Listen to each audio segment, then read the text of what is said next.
Hey, what up everybody? This is Stevie Breach coming to you on May 5th, 2014. Lots and lots of good videos up last night on the Extreme Rules pay-per-view. Very fun to watch on the WWE Network.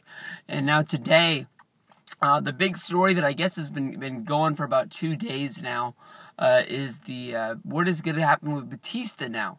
From listening to last night's Wrestling Observer Radio, it seems like Batista might be done with WWE. I mean, to the point of, like, maybe he might take this leave of absence that we all knew was coming to go out there and promote his movie that I still don't know the name of. At least I know it's a Marvel movie. Good old comic book stuff.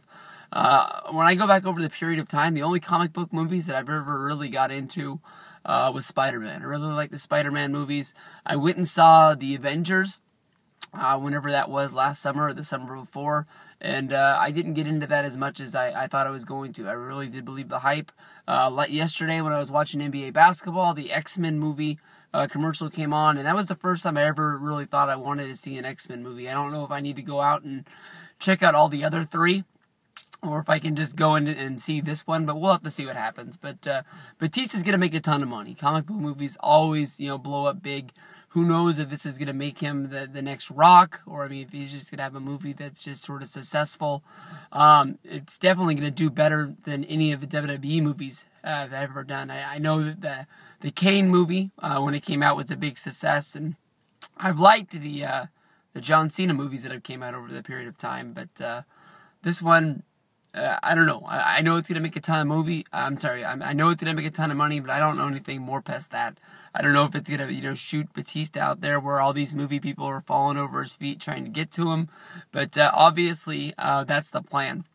When WWE signed Batista and brought him back, they thought he was going to be a big plus to build WrestleMania around, and it just wasn't what the fans wanted. I think everybody knows the story. He comes in, he gets the big debut. They throw Alberto Del Rio at the guy like he's the sacrificial lamb. But that's not what they wanted to see. We all wanted to see Daniel Bryan. Daniel Bryan doesn't even get his spot in the Rumble. Batista gets the big win. And, I don't know, a whole bunch of fans turned on the guy. I think when it comes down to it, people like Batista. I think people really are glad that Batista's back in wrestling once we have a star leave. He's always that guy that we're always pushing to get back. I know I made videos and I said publicly, I wish Batista was around. I wanted to see Big Dave. He just happened to come back at the wrong time, and we were really pushing for a superstar Daniel Bryan to really get to that spot. Now that he's got there, I don't know if there's heat between Daniel Bryan and Batista, or maybe Batista thinks he's a bigger star than Daniel Bryan. If you go back to when Daniel Bryan cashed in his Money in the Bank and he won the World Heavyweight Championship from, who did he cash in? He cashed in on Big Show. Everybody can remember the tweet that Batista sent saying just basically, that's your World Heavyweight Champion. Like, this is what wrestling has evolved to.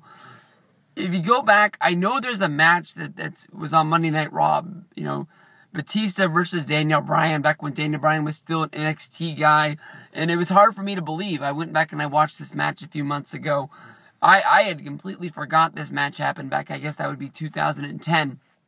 But I don't know where, these things get crossed. Maybe Batista is one of those guys like Kevin Nash who just think that, a really bad big guy will always beat a really good small guy, just, size matters.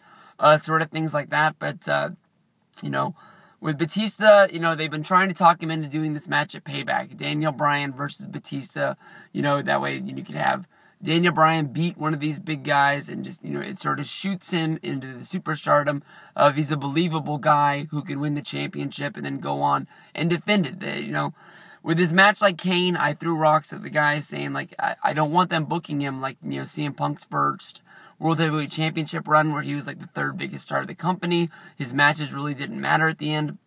I didn't want him doing like a Rey Mysterio run where he was the champion but he never won a match. And, the last night, the match with Kane honestly really did surprise me. But I don't think you can do Daniel Bryan versus Kane over and over again and have people really still, care about it. I think a lot of people are really surprised Evolution and the Shield was not the main event. So it sort of shows you where Batista is. Like, people really do want to see this guy. They just want to see Daniel Bryan get better. So, it's a sticky situation. Batista's mad at WWE for changing the plans on him and not having him be the champion and winning the belt at WrestleMania. WWE is going to be really mad at Batista if he doesn't go along with this match. So, hopefully we're not getting a bitter divorce now. When they get to Monday Night Raw, I'm not sure if they're going to blame, or if Evolution is going to blame Batista for the loss since he's the guy who took the fall, and maybe he's going to quit again. If he's going to quit again, I want to see him in a wheelchair with the sunglasses, and I want the wheelchair to tip over again and him yelling, "I quit." That's the way I want to see Batista going out. So, nobody's sure what's going to happen from here. We can only hope that we see Batista at the pay-per-view. I think Payback will be a better pay-per-view if Batista is there. To lose a guy like CM Punk, and then also to gain Batista and only to lose him in a short period of time. WWE's roster, I don't want to say it's very thin, but it's very thin at the top. There's very few main eventers. Nobody wanted to see Kane in the main event.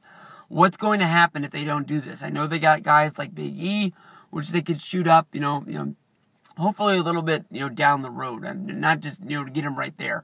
We all know he's going to get there. We all know Roman Reigns is going to get there, but I don't think they're ready to do it right now. So we'll have to see what goes on from here. So, Big Dave, don't leave us. Thanks, guys. Peace out.